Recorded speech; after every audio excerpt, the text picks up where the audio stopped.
Well, Yanis Varoufakis is an economist and a former Greek finance minister. He joins us from Athens. Good to have you with us, sir. So, first of all, what do you make of the response by European governments to the latest incidents and events in the last 24 hours, the bombing of this hospital? As someone who once was, of course, a member of a European government. Scandalous.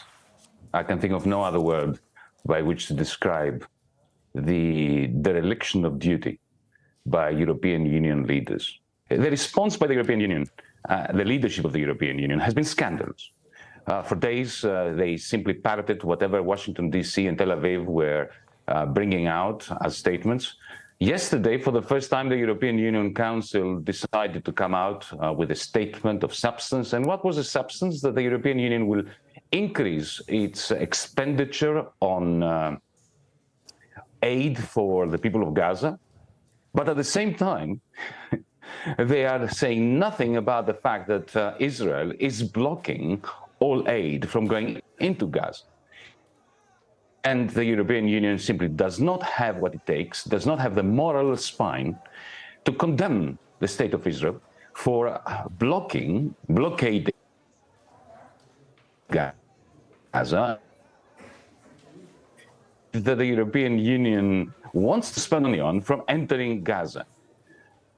More generally, for decades now, Europe, all our member states, with no exception, maybe the occasional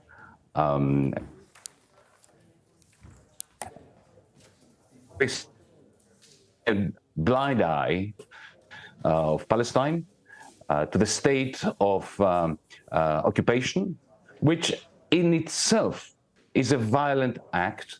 It breeds violence. And Yanis, let me jump in and present to you what the rhetoric we hear from a lot of European leaders, as well from Israel, that Israel has a right to defend itself, that these actions are justified. Well, war crimes are not justified for anyone, anywhere in the world, at any time, for any reason, and any purpose. After the great carnage of the Second World War, the international community came together. We have a United Nations, so we have a Geneva Convention, we have rules of engagement in war. And those rules are very explicit. It doesn't matter who the perpetrator is. It doesn't matter who the victim is. It doesn't matter what the arguments on one side or the other are. You do not bomb hospitals. You do not starve a population because you don't like the fighters who are hiding in their midst. You do not bomb theaters.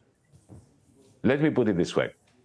Those who turned a blind eye and did not condemn the killing of innocent,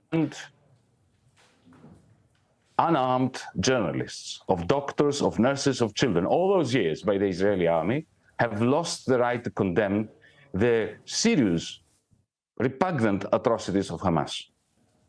Okay, Yanis, I want to ask you about the response domestically now of some European governments. Are they upholding their principles?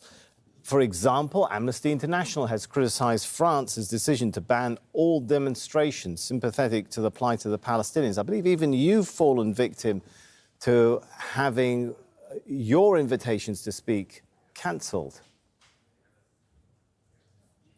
Well, a veil of darkness, a veil of censorship, a veil of the diminution of civil liberties is descending upon us. Because this is what happens really. I mean, we've always known that.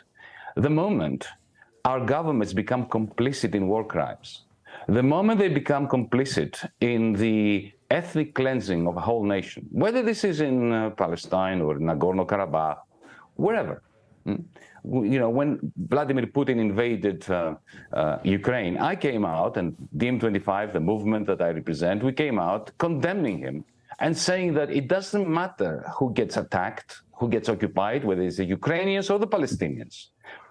And the double standards of the European Union, on the one hand, beating our chest whenever there is a war crime by Vladimir Putin in Ukraine, which we should do, but at the same time banning Palestinian writers for presenting their work in book fairs in Germany or in France or wherever. That is the beginning of the end of any moral claim Europeans have towards being a civilized continent.